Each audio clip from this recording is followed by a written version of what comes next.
John Micek joins me. He's the editor-in-chief of the Pennsylvania Capital-Star. Good afternoon to you, John. Hi, Angie. So we were talking earlier with regards to the president, retweeting this conspiracy theory about Bill Clinton and him being involved. What is your take on what the president is doing here and the kind of message that it sends? It's appalling. I mean, there's no other way to put it. You have the president of the United States retweeting an unfounded conspiracy theory with, pardon me, with no evidence to back it up about a former president of the United States.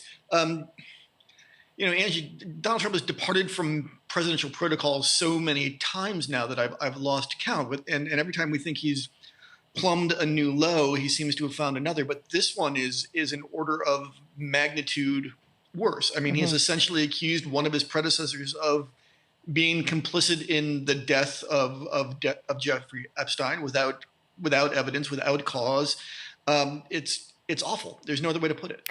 This case will also spill over, now we know, based on new allegations coming out on Friday by Virginia Roberts, that through Epstein's sex trafficking operation, she was instructed to have sex with former U.S. governor and a former U.S. senator. Implications now on the Democrats and the Republicans. You know, he's died, but there is, a sleuth of information that has come out, that came out prior to that, documents and whatnot. So your thoughts on what this could mean then for the Democrats and Republicans if more of this information comes out, more people are implicated? Well, I mean, it's the two former officials here, the New Mexico governor, Bill Richardson, and the former United States Senator George Mitchell, both of whom have denied any impropriety. Hugely damaging nonetheless. And, I've heard, I'm no expert on this, but as I understand it, just because Mr. Epstein has died does not mean that civil actions against his estate cannot go forward. So, depending on what sort of evidence comes out or what sort of allegations come out, I presume people could be facing some sort of civil liability. Certainly it sends a shockwave through American political culture. We're talking about two men who are hugely respected and have had these allegations levied against them. It's a sad day for American political culture generally, and certainly not the end of the story, I would suspect. No, absolutely not the end of the story. We know there'll be much more that does come about from this, let alone the investigation into his death. Exactly right. The other issue that you and I have been talking about, quite in depth, the debate on gun control. Democratic presidential candidate Senator Cory Booker speaking out today about whether or not the president will keep his promise to push Congress for background checks. Take a listen, John, to this clip. He says, makes a lot of bold statements that don't just come through. He doesn't follow through. He doesn't do the things that keep our nation safe and strong. So absolutely not. A real president in this time of crisis where America is grieving, where fear is penetrating our nation. I hear from kids on the campaign trail standing up and just talking about what ultimately for our nation right now is a surrender. It's saying that we can't protect our children, so when they go to school, we're going to teach you how to duck and cover and hide and shelter in place. This is an abject surrender of leadership on this president's part. So what are your thoughts, John, on this? Because there is that constant question as to whether or not the president is going to follow through on the background checks. And then, of course, the continued debate on gun control and something needing to be done with access to these guns. Well, I mean, just on the facts, Senator Booker is not incorrect. We've been here at least twice before on background checks. The president has said favorable things about them.